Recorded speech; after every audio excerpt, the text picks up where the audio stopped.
হে মুসা, যদি তুমি সত্যবাদী হও তবে তোমার রবকে আমাদের নিজে চোখে দেখাও।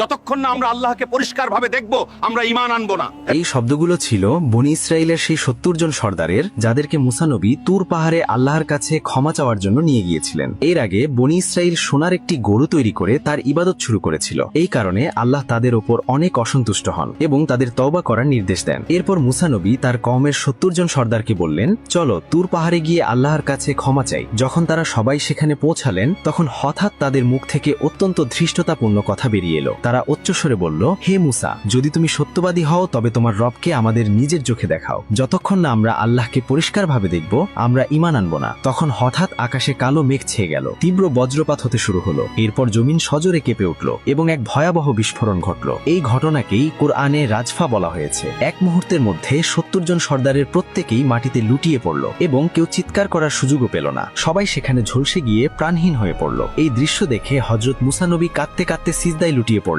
এবং দোয়া করতে লাগলেন, হে আমার রব, আপনি যদি চাইতেন তবে আমাকে এদের আগেই ধ্বংস করে দিতে পারতেন। আপনি কি কয়েক নির্বোধের কারণে পুরো কওমকে ধ্বংস করে দেবেন? আল্লাহ তখন হযরত মুসা নবীর দোয়া কবুল করলেন এবং সেই ঝলসে যাওয়া মানুষগুলো নড়তে শুরু করলো। তাদের চোখ খুলে গেল এবং ৭০ জন মানুষই আবার জীবিত হয়ে দাঁড়িয়ে গেল। তখন তারা নিজেদের ভুল বুঝতে পেরে মাথা নত করে চোখের পানি ফেলে সবাই আল্লাহর সামনে দাঁড়িয়ে রইলেন। এটি আল্লাহর কুদরতের সেই দৃশ্য যা কুরআনে বর্ণনা করা হয়েছে। এক মুহূর্তেই মৃত্যু এবং এক মুহূর্তেই জীবন। আল্লাহ আমাদের সবাইকে ঈমানের সাথে মৃত্যু নসিব করুন, আমিন।